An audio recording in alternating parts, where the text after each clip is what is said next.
Hi, how's it going? So, when I was a child, I was terrified of the Bermuda Triangle and also quicksand for some strange reason. I really thought that was going to be a bigger problem than it has been. But somehow, I was convinced that if I went anywhere close to that side of the world, I would just be sucked into the ocean, never to be heard from again. So, everyone, most people, have heard of the Bermuda Triangle. But did you know there are mysterious triangles all over the world? For whatever reason, there are multiple places on Earth shaped like triangles where planes disappear, ships vanish, people go missing, electronics fail, and nobody has ever been able to fully explain why. Why do things go in and seemingly never come out? We'll start with the most famous and well-known triangle, the Bermuda Triangle. It sits between Florida, Bermuda, and Puerto Rico, and this area has been linked to disappearances for over 100 years. Ships vanish without a distress call, planes drop off radar, and entire crews of humans are never found. Let's start with one of the creepiest cases that occurred in 1949. 5 U.S. Navy planes called Flight 19 were on a training mission. The weather was clear and the pilots were experienced. Then the radio messages started getting weird. The leader of the crew stated his compass had stopped working. He said the ocean looked strange and he couldn't tell where he was. Then all 5 planes disappeared. They sent a rescue plane after them. That also disappeared. There was no wreckage, no bodies, nothing. They just vanished without a trace. At 2:10 p.m. on December 5th, 1946, a group of 5 TBM Avenger torpedo bombers took off from the U.S. Naval Air Station, Fort Lauderdale, Florida, for a routine over-water national training flight. The flight leader in charge of the unit, U.S. Navy Lieutenant Charles Carroll Taylor, had over 25,000 hours of flying experience in addition to completion of a combat tour in the Pacific Theater during World War II. The weather in the area to be covered appeared standard. There was a few scattered showers, but visibility and wind speeds were considered normal for a training exercise of this nature. The beginning of the exercise was normal. The crew dropped their last bomb around 3 p.m. At this point, Flight 19 turned and began to make its way toward the second leg of the exercise. This is when things started to become strange. Radio messages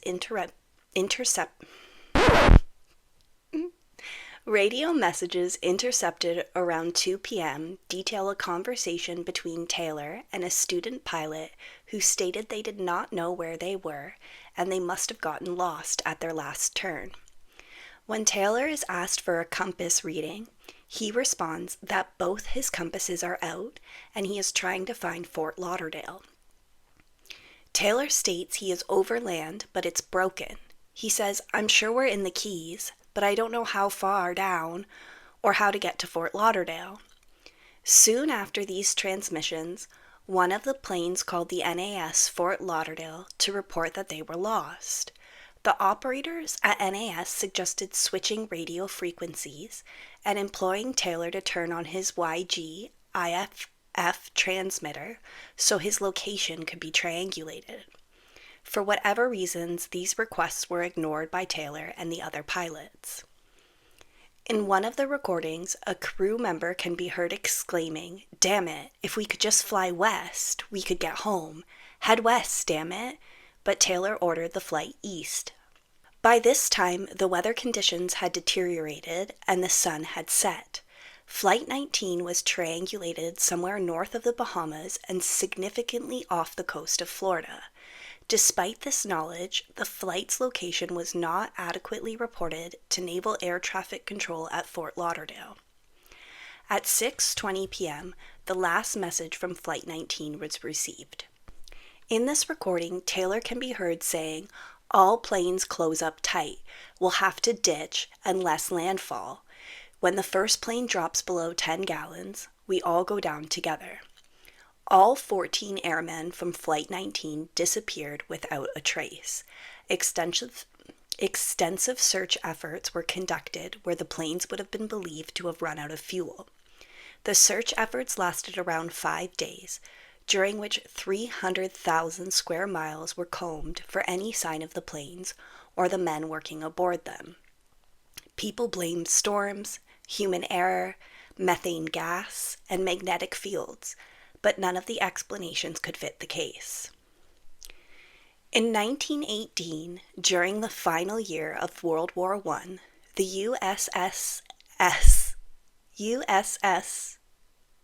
why did I do 3 S's? The USS Cyclops, one of the largest ships in the U.S. Navy fleet, set out on what should have been a routine voyage. The ship was a steel giant vessel over 542 feet long and carrying over 300 people. It departed from Barbados loaded with manganese ore. There was no sign of trouble, no storms, no distress calls sent out, nothing to suggest the ship was in danger. But somewhere between Barbados and Baltimore, in the heart of what is known as the Bermuda Triangle, the Cyclops completely vanished. The ship and everyone on board were swallowed by the Atlantic without leaving a single piece of debris behind, and it remains one of the largest non-combat losses in U.S. naval history, and one of the most enduring mysteries. There has never been a single confirmed trace of the Cyclops, even after a century of searching. No wreckage, no debris, no lifeboats, nothing has ever been located. The U.S. Navy conducted extensive searches, but found zero physical evidence of the ship or the 300-plus crew members. Official records state that the Cyclops disappeared without a trace, and its wreck has never been recovered. More than 100 years later, the disappearance remains one of the greatest unsolved maritime mysteries in U.S. history. On February 18th of 2023, the cargo ship NV Altamira sailed through calm seas on a routine run through the Bermuda Triangle and then simply vanished. The crew had taken this route countless times. No distress call, no debris, no survivors. One moment, the ship was transmitting normally, the next, silence, right as they entered the triangle. Search crews combed the area for days, but no sign of the ship or crew has ever been recovered. Investigators could not explain this sudden disappearance, especially in an age when modern technology means ships are really never off the grid. The Altamira remains the most recent unexplained loss in the area. Many people believe the extreme depth of the Bermuda Triangle plays a role in why ships and planes seem to vanish without a trace. The triangle includes access to the Milwaukee Depth, part of the Puerto Rico Trench, the deepest point in the entire Atlantic Ocean, plunging to over 27,000 feet. At these depths, wreckage can sink so far down that it becomes nearly impossible to locate using standard search methods.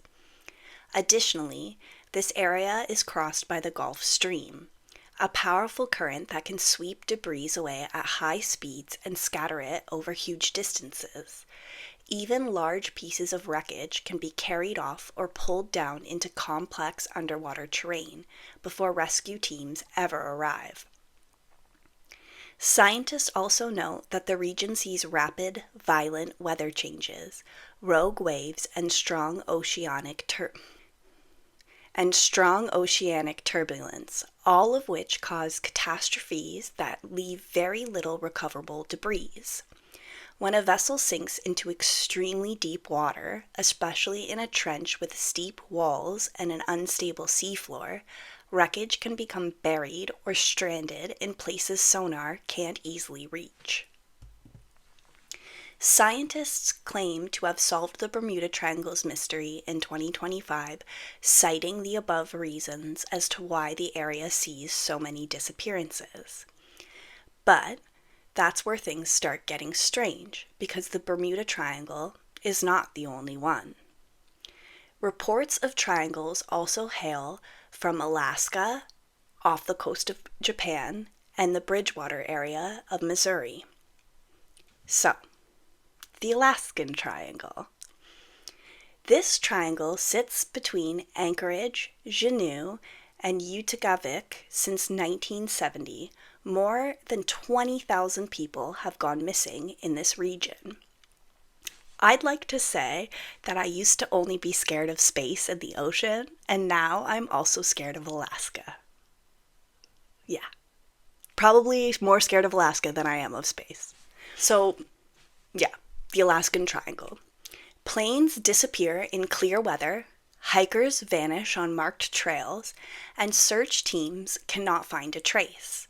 Some people blame the vast wilderness and harsh conditions of the region, but locals talk about something more ominous. Strange lights in the sky, voices in the forest, compasses spinning, people feeling as though they're being watched. There are stories about strange creatures and underground bases. In the early 1900s, fishermen, cannery workers, and Alaskan Native families built a small but busy settlement along Port Chatham Bay. This place would become known as Portlock, named after the British captain Nathaniel Portlock, who sailed through the area back in 1786. Life in this town revolved around salmon. A cannery sprang up, families settled, and a post office was established in 1921. Most residents were of Russian Aleut descent, living and working in a tight-knit community carved out of the Alaskan wilderness. For a while, Portlock was thriving, productive, ordinary. But by the late 1940s, the world was changing, and so were Alaskan roads, cutting off Portlock from other communities. Suddenly, it was cut off, inconvenient, and too remote for families trying to establish themselves. Between 1950 and 1951, the Portlock Post Office shut its doors for good. That closure marked the official end of the town. But that's the simple story, the practical one. Locals whispered another version, something more chilling. Troubling stories circulated among its population. Strange disappearances, bodies washing up in lagoons, and experienced hunters vanishing in the woods. The residents of Portlock believed they were being hunted by a creature, stalking the forest surrounding the town. They called it Natanak, forgive me if I'm butchering that, a massive half-human, half-beast figure from native lore whose name roughly translates to those who steal people. In 1931, a man reported finding a bear near heavy logging equipment that no ordinary person could have lifted, sparking fear of something powerful lurking in the trees. Between 1930 and 1940, mutilated bodies began appearing in rivers and lagoons near the village. Entire hunting parties vanished without a trace, and children were warned fiercely not to go into the woods. So, was it isolation combined with economic decline, dangerous wildlife, and a rugged terrain, or something much more terrifying? The town remains abandoned to this day. Talks of resettling the area are discouraged by the old fears that linger in public imagination. Or was it real? The disappearance of Hale Boggs and Nick Begach in 1972. In October of 1972, the U.S. House Majority Leader Hale Boggs, a first-term Congressman Nick Begach, and his aide Russell Brown, and a pilot, Don Yons, disappeared in a plane flying from Anchorage to Juneau. No trace of the plane or the men has ever been found. So, you're alone. traveling along the forest trails near the mouth of a river. The fog thickens, and you hear something cry. A baby? In the middle of the forest? The cry becomes a woman's scream. Panicked, you rush towards the sound, and then you see it. A figure, crouched by the water, slick and shining in the moonlight, half man, half otter, watching you with dark, reflective eyes. The Kushtaka mimic human voices. They are shape-shifters capable of appearing as otters, humans, or something impossibly in between. Stories of the Kushtaka vary. In many stories, they are devious tricksters who delight in leading travelers to the water to drown, tear them apart, and turn them into their own kind. But in other stories, they are unexpected rescuers. When someone becomes hypothermic or lost in the wilderness, a Kushtaka might appear, not to kill them, but to transform them, to save them from freezing by making them in its own image, granting survival at the cost of their humanity. A curse and a gift intertwined. Let me die. Thanks. Thank you. The Thomas Bay area is sometimes referred to as the Bay of Death. It has numerous claims of creatures standing upright, strange cries that haunt the night, and a 3-part whistle frequently echoes across the water. And when the fog rolls in, they call their children in close. On January 26, 1950, a U.S. Air Force Douglas C-54D Skymaster disappeared while flying from Anchorage, Alaska to Great Falls, Montana, with 44 people on board. Roughly 2 hours into the flight, the crew radioed a routine check-in near Snag, Yukon, reporting ice on the wings, low visibility, but otherwise normal conditions. The crew never checked in again. The disappearance triggered a massive American-Canadian operation that included 85 aircraft, 7,000 personnel, and 350,000 square miles of territory. Despite weeks of searching, no wreckage, bodies, or debris were ever found. And here's what really, really freaked me out, and I'm definitely going to be diving deeper into this. Expect another episode later. The Dark Pyramid Theory. In the 1990s, researchers claimed ground-penetrating radar and satellite data revealed a perfectly symmetrical, pyramid-shaped structure hidden far below the tundra, too precise to be natural and allegedly larger than the Great Pyramid of Giza. This theory escalated in 1992 when a seismic study linked to a major Chinese nuclear test supposedly picked up signs of a huge subsurface pyramid. A local TV station even reported this information before the story vanished from air. A counterintelligence agent later claimed the broadcast tapes were removed by unidentified individuals and that the area on official maps was curiously marked as not surveyed. There is a huge no-fly zone in Alaska. There is a region between Capital Airport and Circle Hot Springs Airport in Alaska deemed as a no-fly zone. It is stated that the area is restricted for safety reasons due to high-speed military flight operations practiced in the area. But there are suspicions that the government could be hiding something in this area, and that is the reason they restrict flight or drone activity over top. The marathon runner's disappearance. On July 4th, 2012, a 65-year-old man named Michael LeMater, an Anchorage resident and a regular gym-goer, was looking for something to challenge himself, so he signed up for the Mount Marathon race. This wasn't just any race. It's a little over 3 miles, but it climbs more than 3,000 feet. Rock, mud, shale, snowfields. This race had it all. Despite warnings that inexperienced climbers should reconsider, he pushed forward. He hadn't practiced the course the day before the race, and Mount Marathon is a difficult terrain. Still, as the second wave of runners started at 3:15 p.m., Michael headed up the mountain, determined to complete the race.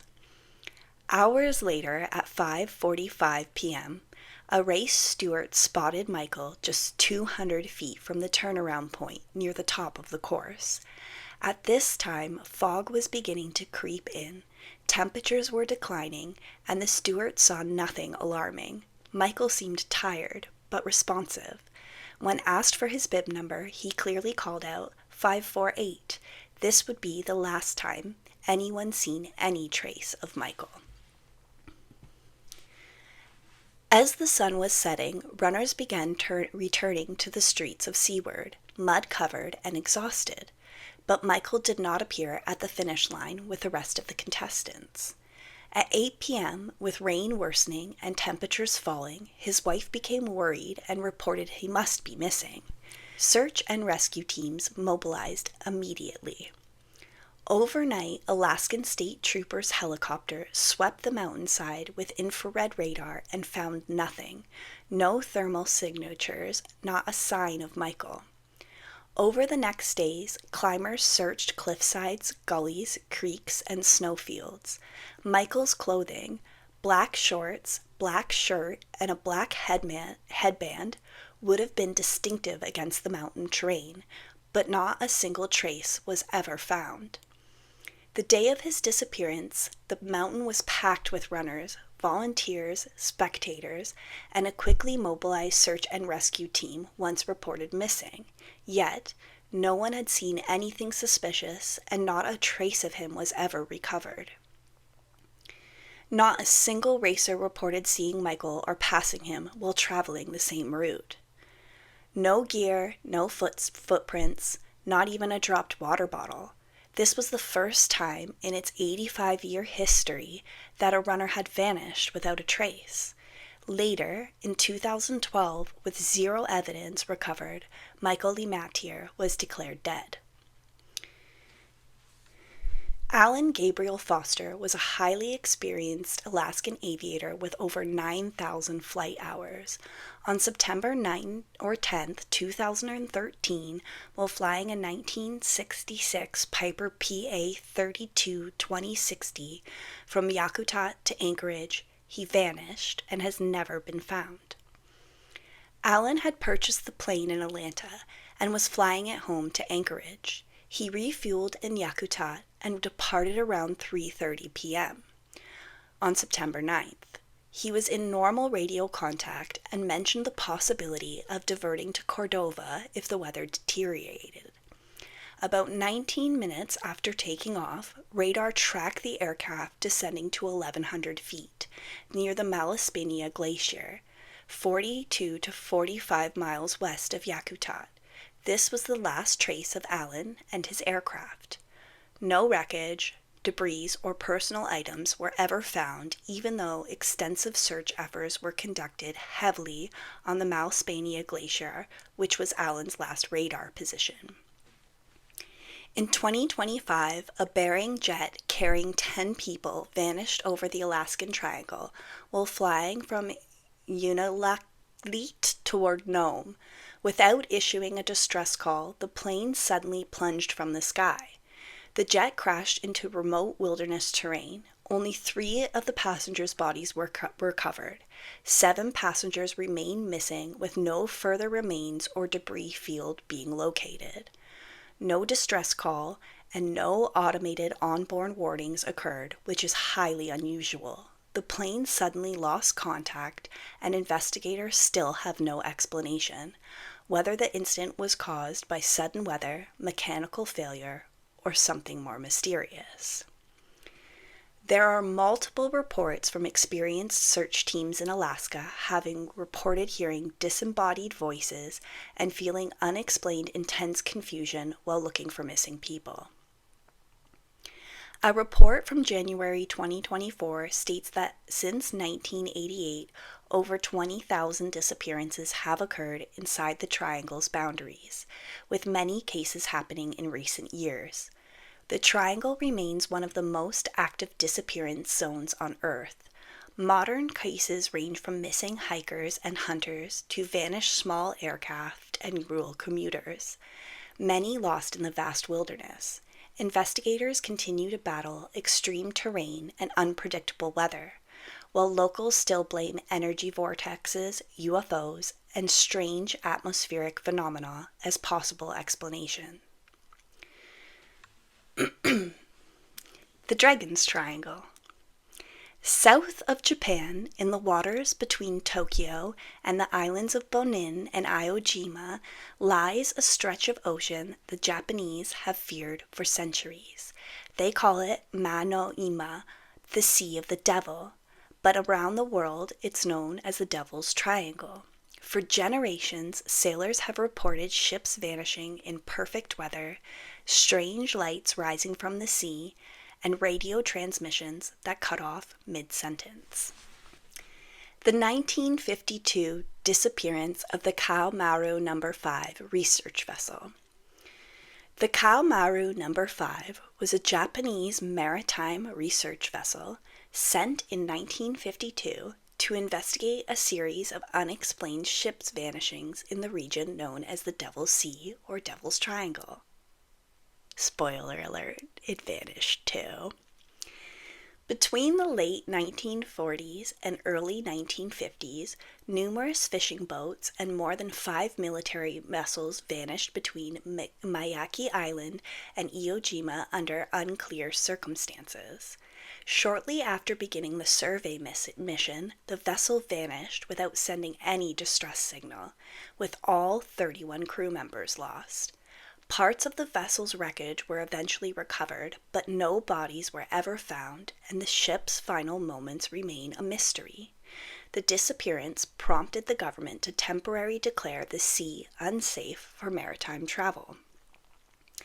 The ship's wreckage found scattered indicated a sudden, catastrophic event. No signs of combat or weapons fire were found, and no distress signal was sent. No conclusive cause has ever been determined. During World War II, both U.S. and Japanese forces reported large, unidentified creatures in the Pacific, often during flights or after crashes at sea. Recently resurfaced accounts highlighted the experiences of pilots and crewmen who believe they saw something alive beneath their aircraft, something massive, fast, and unlike anything known in the sea. World War II pilots flying low over the water reported enormous dark shapes pacing their aircraft, creatures longer than the plane's wingspan, and movements inconsistent with known sharks. Thomas Helm, a World War II veteran, claimed he and his other aircrew sighted a gigantic blue shark-like creatures while flying missions off Oahu. Another World War II veteran, George Agorino, reported that during his service he was bored, so he tossed a grenade into the water. After the explosion, a huge unidentified shark, far larger and differently shaped than any known species in the region, appeared. Agogringo was later a respected anthropologist, adding weight to his credibility. World War II veterans stuck to these encounters and descriptions well into old age, and many were reluctant to embellish or dramatize their experiences. I'd like to note that both Japanese and American World War II veterans both described seeing the same thing in the ocean, and I don't think they would have been having beers and talking about it. The Japanese believe there is a giant sea dragon living in the water. It's one of their myths, or lore, or whatever you want to call it. In August of 1945, near the end of World War II, a Mitsubishi A6M Zero fighter reportedly vanished over the region known as the Devil's Sea, or Devil's Triangle. The pilot, Shiro Kawamoto, the flight wing commander, sent a final alarming transmission before disappearing. Something is happening in the sky. The sky is opening up. This was the last communication ever received from Kawamoto. The aircraft vanished and no wreckage or body was ever recovered. This disappearance was instantaneous after the communication, no mayday, no malfunction report, and no radar track. The Dragon's Triangle remains one of the Pacific's most notorious maritime danger zones. Modern reports from 2024 and 2025 confirm Japan still designates this area as hazardous after decades of unexplained disappearances. Maritime analysts, sailors, and paranormal investigators still report strange lights, electromagnetic anomalies, and ghost ship legends. The Bridgewater Triangle. 30 miles south of Boston lies a place locals speak of in lowered voices. A 200 square mile patch of southeastern Massachusetts where folklore, history, and the unexplained collide. Researchers call this the Bridgewater Triangle, an area wrought with modern sightings and disappearances continuing to build on its legacy. Strange lights in the sky, vanishing hitchhikers, and residents who swear they've seen enormous winged creatures soaring above the trees. The Red-Headed Hitchhiker of Route 44. This is a long-standing urban legend and paranormal tale associated with Route 44. Near the Rehoboth-Seconk line in Massachusetts, I'm sure I butchered that, an area also connected to the Bridgewater Triangle. Witnesses' descriptions are eerily similar and remarkably consistent. Red hair, bushy red beard, wearing a red flannel shirt, dirty jeans and boots, middle-aged, disheveled appearance, and eyes described as dark, empty, or soulless. Typical encounters reported that drivers report seeing him walking or standing along Route 44. Sometimes he thumbs up for a ride, sometimes he doesn't. When he enters the vehicle, he only sits in the back seat, even if the passenger seat is empty. If asked where he's going, he refuses to speak and just points down the road. Then he begins giggling, which escalates to maniacal laughter. Sick. Love that. His laughter has been described repeatedly as the most disturbing part of his presence. No shit. And sometimes the laughing can be heard even after the figure has vanished. He vanishes mid-ride, while the car is moving along at highway speeds. Drivers report after these encounters, they see his face floating alongside the car windows, hearing his laughter over the car radio, and hearing him call them by name. That's why you don't pick up hitchhikers. Yeah. This red-hatted hitchhiker has been reportedly seen for decades, with a long history of drivers claiming to have had encounters with this strange entity. This story has been told across multiple independent folklore sources, across decades of retelling, with consistent descriptions and mentioned in countless books, discussions, and journalism pieces dedicated to Route 44. The Hockomock Swamp, places where spirits dwell, is located in the center of the Bridgewater Triangle. The Hockomock Swamp is a 16,950-acre wetland in southeastern Massachusetts and the largest freshwater swamp in the state. It sits in the heart of the infamous Bridgewater Triangle. Hockomock comes from the Algonquin word meaning place where spirits dwell. The swamp is extremely biodiverse and home to at least 13 rare or endangered species.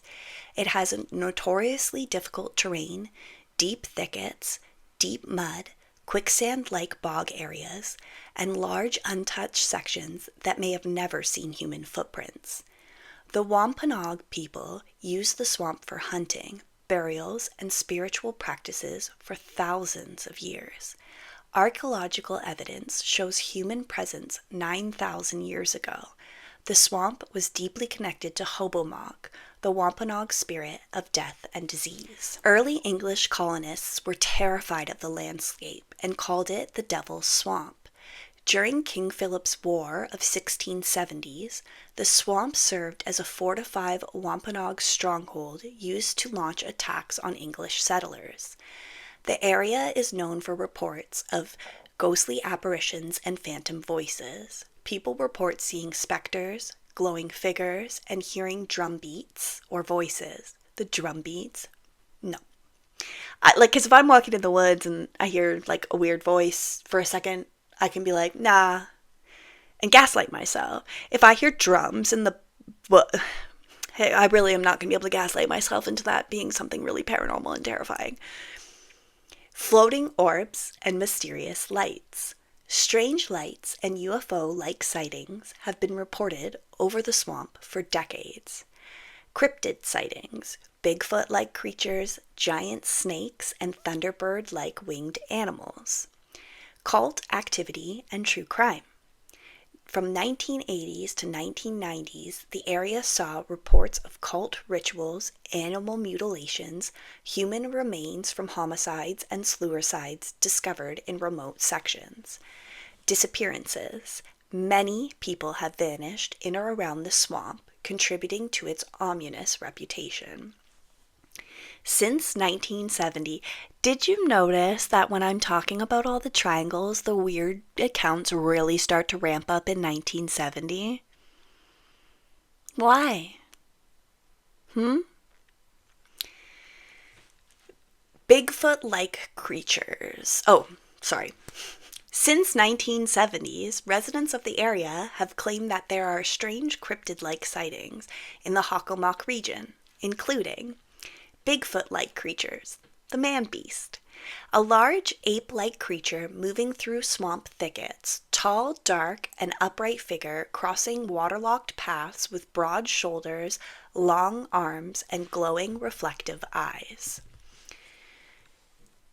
Between 1970 and 1980, there was a flurry of large hairy creature reports, massive hairy humanoids stalking the edges of the bog, sounds of heavy bipedal footprints in deep bush, and foul odors, a common Bigfoot motive. Bears also stink, so...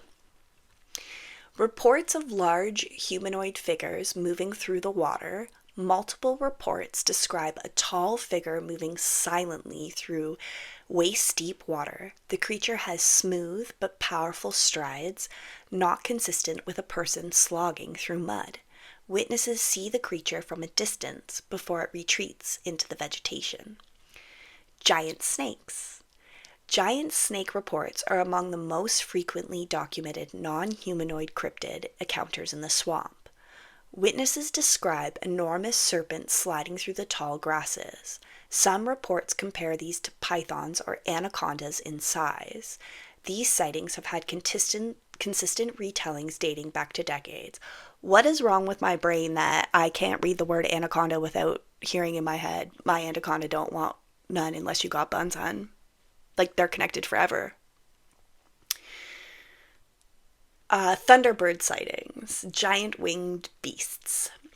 People in the area also report enormous birds with wingspans far exceeding native species. These large dark shapes have been seen soaring over the swamp, sometimes described as swooping over trees or wetland edges. These sightings are often associated with Native American thunderbird lore.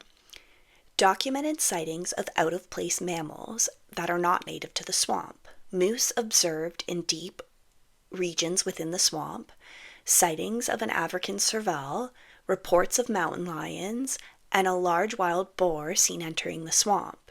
These animals are not native to the area and contribute to the mystery and lore of the swamp.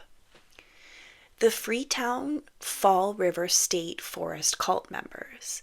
From 1980s to 1990s, the Freetown Fall River Forest had many reports of cult activity, ritualistic crime, and unexplained violence. Symbols, altars, and burned objects were found in the forest, and law enforcement treated them as potential ritual crimes, not just pranks. There were many animals found dead in ways described as ritualistic, and the carcasses were found deep inside the swamp or forest interior. Human remains were also discovered either from homicide or suicide and were discovered in secluded portions of the woods. No verified organized cult was ever documented by law enforcement, although they did investigate and take the concerns of cult activity during this time seriously. The Solitude Stone, the suicide stone curse. There is a rock located by the Nakatuset River in West Ridgewater, Missouri. The inscription on the rock was carved around 1852 by Reverend Timothy Otis Payne, a Swedenborgian minister with ties to early American occult philosophy. The poem reads, "All ye who is in future days walk by the Nakatuset stream, love not him who hummed his lay, cheerful to the parting beam, but the beauty that he wooed in this quiet solitude." I have no fucking clue what that means. Like, why did people used to write like that? In 1880, the stone earned the name of the Suicide Stone when a man named John Crane shot himself near the stone's location. At this time, it started being called the Suicide Stone. In 1916, a young woman named Evelyn Packard went missing. During the search, a reporter discovered the long-forgotten Solitude Stone, hidden for over 60 years. Packard's body was found not far from the stone 3 days after she vanished. 3 days. Some locals speculated she had been crazed by her experience at the Hockomock Swamp. There is no documentation of Evelyn's experiences in Hockomock. Locals stated this after her death. Was she so tormented by the swamp that she took her own life, or did she follow something she shouldn't have into the forest? We'll never know. The 1760 daylight UFO, the New England UFO. Residents in Abington, Bridgewater area of Massachusetts witnessed a large bright object in the sky, visible in the daylight, described as a fireball, and accompanied by a loud noise or sonic boom. Eyewitness descriptions include a large object moving across the sky, emanating bright light, traveling in a defined direction, and making noise consistent with something striking or passing rapidly through the atmosphere. This event predated modern aviation by over 140 years. Historically, the event has been interpreted as a meteor, but the increasing number of UFO sightings in the area since this event have many modern writers reinterpreting this event through a paranormal lens. The Taunton State Hospital hauntings. The Taunton State Hospital isn't just another abandoned asylum with ghost stories. It's a place where real violence, real suffering, and real human tragedy unfolded. From actual serial killers housed within its walls to the documented abuses and mysterious basement rituals, every eerie tale surrounding the hospital is built on a disturbing historical truth. I'm not going to dive into this, but if you research a state mental hospital for 5 seconds, you'll understand why these places are always considered haunted, because the amount of torment and torture and horrible things that went on inside of those state hospitals during these time periods, yeah. The original Kirkbride building closed in 1975. This is the area most associated with hauntings and the 2006 fire. On March 19th, 2006, the ruins of the Taunton State Hospital lit up the sky. Around 8 p.m., fire crews were called to the abandoned psychiatric complex. The 3-story brick wing was fully engulfed with flames, shooting through the shattered windows. The nearby facility had to be evacuated as a precaution. The cause of the fire was never determined. Disappearances, strange stories, and sightings of paranormal entities are rampant in the area. Paranormal researchers tie these modern vanishings to a larger pattern of unexplained phenomena in the triangle, while law enforcement records simply document the unsettling fact. People continue to go missing in southeastern Massachusetts, often without a trace. So why triangles? Triangles appear in global mythology because they are the simplest geometric shape that creates a boundary, and boundaries are typically where supernatural and mysterious things meet. Across cultures, triangles represent portals, energy connections, spiritual thresholds, balance of opposing forces, and the intersection of the physical and non-physical world. In occult symbolic systems, the triangle forms a ritual space or gateway, much like a door between realms. The triangle creates a beginning, a middle, and an end, with all points created in tension. Folklore examples include Solomon's Triangle, a triangle used to summon or contain spiritual entities. Alchemical symbolism, triangles represent elemental portals, fire up, water down.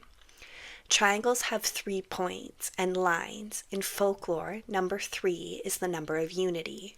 Birth, life, death, mind, body, spirit, past, present, future, creator, preserver, destroyer, heaven, earth, underworld. Many traditions treat triangles as spiritual meeting points. The triangle is the strongest shape in architecture, and metaphysically, triangles represent areas where stability meets chaos.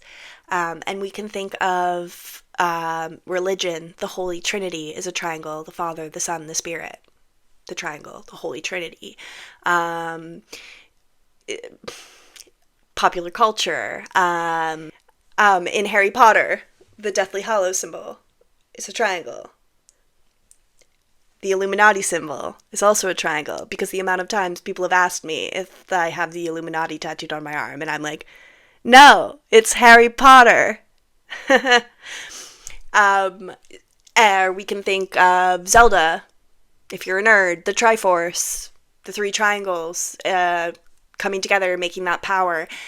So it's in popular culture, it's in religion, it's in folklore. The symbol of a triangle has always carried a deeper meaning than just a shape. So some people believe that these triangles mark places where the Earth's magnetic field is unstable. Others think they are points of energy, like ley lines crossing. What's a ley line? These ancient landmarks, things like stone circles, so Stonehenge is believed to have been built on ley lines. Old burial mounds, temples, and other sacred sites were deliberately built in long, straight lines across the landscape. The concept was first proposed in 1920s by Alfred Watkins, who believed these alignments were ancient travel routes or markers used by early civilizations. New Age thinkers believe these lines are actually channels of Earth's energy, connecting powerful spiritual sites around the world and creating hotspots where people might feel strange sensations, see unusual light, or experience heightened intuition. Scientists don't support this theory. They view ley lines as coincidences created by drawing lines between many points on a map. Some people believe these places are thin spots between dimensions. Then there are the more uncomfortable theories, like these places aren't natural at all, that something is using them, like a doorway or a testing zone, or places where people can disappear and nobody can stop it. So after traveling across oceans, forests, swamps, and centuries of human history, what do all these mysterious triangles really tell us? The Bermuda Triangle, the Alaskan Triangle, the Dragon's Triangle, the Bridgewater Triangle. 4 places separated by thousands of miles, 4 landscapes completely different from one another, and yet the stories and the patterns are almost identical. Planes disappear without distress calls, entire ships vanish mid-transmission, hikers stepped into marked trail and are never seen again, compasses spin, radios die, weather shifts like a mood swing, and witnesses describe the same impossible things: strange lights, creatures that shouldn't exist, voices calling from nowhere, and moments where reality just feels thinner. And what's most unsettling is these stories don't cluster by culture or by time period or by geography, but by shape. A triangle. The simplest polygon in existence, yet the most symbolically loaded shape in mythology across the world. A boundary, a portal, a meeting point between dimensions, a place where stability and chaos intersect. Triangles show up everywhere. Historically, mystery gathers in occult symbolism, in alchemy, in ancient architecture, and now in modern maps of unexplained disappearances. Is it coincidence, geography, magnetism, ley lines, or a function of a dangerous landscape where nature wins more than humans do? Or is it something older, something threaded into the world long before we had the words to describe it? But there is a truth we can't ignore. When thousands of people vanish across completely different environments, under the same conditions, inside the same shape for decades, centuries, and even millennia, it stops feeling like a myth and starts feeling like a pattern. And maybe that's why triangles have terrorized civilizations for thousands of years, not because we tell stories about them, but because of the stories we can't prove, the disappearances we can't solve, and the questions we still can't answer. Why do these places exist? Why do they behave this way? And the most chilling question of all, are these triangles natural or are they intentional? Whatever the explanation is, scientific or supernatural, the world's triangles aren't done with us. People are still disappearing, planes are still dropping off radar, ships go quiet without warning, and the answers remain somewhere out there. On the edge of a boundary, inside a shape that has fascinated and terrified humanity for as long as we have been drawing lines in the sand.